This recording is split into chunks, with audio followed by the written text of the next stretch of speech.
Hey there everyone, Dave here again. This is still among the What Did They Learn series, but there's a change-up. Since Clearnote is a villain and Vino is, a baby, it's not so much what did they learn, it's why did they do it. Since, also spoilers, Clearnote is turned into a brain-dead idiot to prevent him from doing anything else. So what could he have possibly learned when his mind was erased effectively?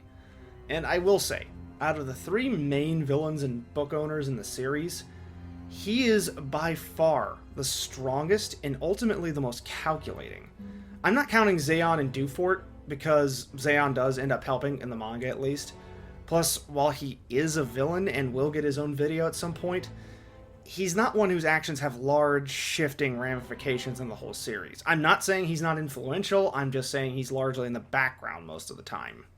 Clearnote, on the other hand, does have huge implications, and very much is the main focus for the last arc of the manga. Clearnote, and by extension Gormu and Mir, appear when there is only 10 books left in the entire competition. Now, not much to anything is clarified as to what these four were up to from the start of the battle to the end, with some hints that he had a few run-ins with Acheron, but that's about it. But Clearnote's goals are entirely different from Zophis and Leo's goals. Where Zophis and Leo's goals are to win the battle through manipulation or by using some kind of ancient weapon to outclass everyone, Clearnote doesn't need that. Outside of promising Gormu that he can spare him so that he can use Gormu's portal and dimensional abilities, he has raw power. His goals match his magical affinity, that being annihilation. He doesn't just blow things up, he annihilates them from existence. His root and very first spell, Radis, has a root in the word eradicate, or annihilate. Literally, his power is real-world deletion.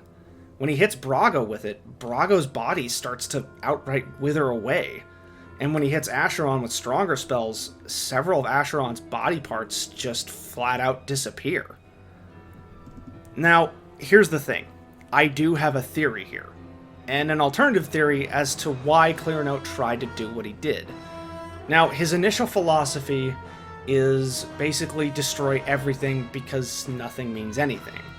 But here's my alternative theory. If I'm wrong on this, I will 100% eat my words.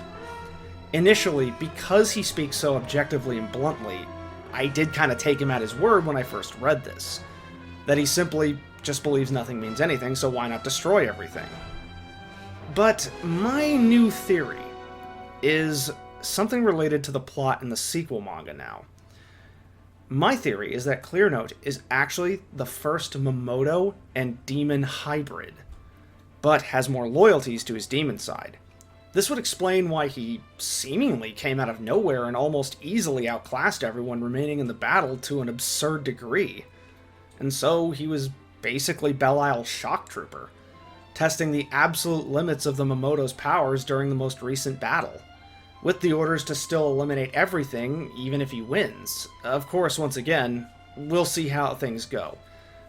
And here's another bit of weight to add to this theory that I actually think ties into Zatch's Golden Book at the end. As the final battle with Clearnote goes on, Clear keeps changing and evolving, in some cases without the use of a spell. To me, this indicates that he has latent magical abilities that go far beyond any Momoto lineage. Or that as a Momoto demon hybrid, he became far and away one of the most powerful beings to ever exist between both their worlds. Another observation is that given the fact in the final chapters, the books speak to the book owners. Rather, it seems to speak to them as a single entity. This seems to imply that the magical force that controls the battle is actually sentient. And here's the thing. It didn't step in with Fado when Leo summoned it. It didn't step in with Goron of the Stone or Zophis when Zophis awakened the ancient Momotos. Heck, given the Momoto world mummies that are well over 3,000 years old that Kyo finds, it didn't step in either with what happened there by the looks of it. It seems when it comes to interference of contenders that are from the Momoto world, it views that interference as fair game. However, When Clearnote transformed to the point of nigh-on invincibility, that is when it stepped in. Given this magical force might have known Clearnote's goals upon his victory, it gave Zatch a leg up, without just outright burning his book. Again, my theory is that Clearnote's demonic heritage was starting to let off an otherworldly aura that this force sense was not right, and thus did what it did out of self-preservation. But that's just a theory for now, and if I'm wrong, I'll eat crow with a side of humble pie. And ultimately, there is a factor that does undermine this theory. When Belial brings up Clearnote, he kind of disregards him a little bit, but this is while he's in talks with other demons. He could say something different in private, but until that's confirmed, we'll stick with because he doesn't believe anything matters. His facial expressions, when you get a close-up on him, truly show his detachment. He really doesn't believe anything matters in life. So what's the point of existence altogether? So to speak on his goal, I have to tell you what the King's Privilege is. This is for those of you who saw the anime but didn't read the final chapters of the manga that never got animated. In the final chapters of Zatch Bell, it is revealed that the winner of the battle doesn't just become king of the Momoto world. They get the right to shape it however they see fit. And Clearnote's goal is to wipe everything except Gormu from the existence in the Momoto world. This ultimately gets into why Gormu decides to betray him, even if it might mean his own destruction.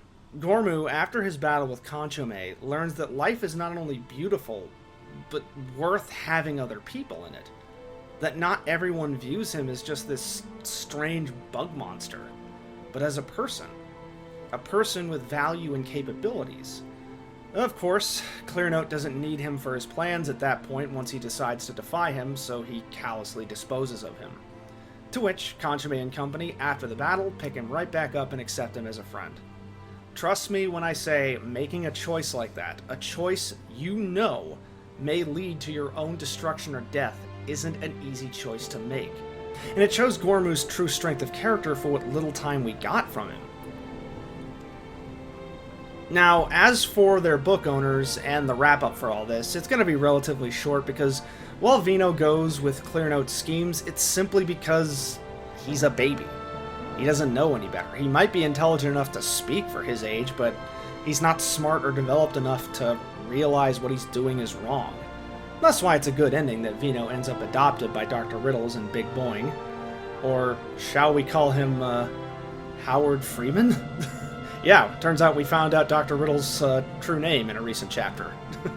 We'll see how Vino ends up being at age 15 or 16 during the sequel series, but Vino, of course, was just ultimately being used by Clearnote. He doesn't have a lot of agency in the story, so there's not really much for him to learn. Maybe that'll also be something I'm proven wrong on, and maybe he remembers all of this very, very clearly.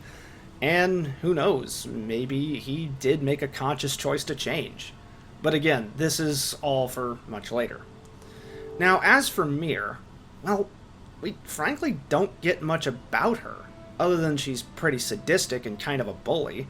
That might be meant as a contrast, that while Clearnote is the one with more agency while his book owner is more passive, Mir is the one with more agency while her Momoto is ultimately more passive, and actually wanting to be good.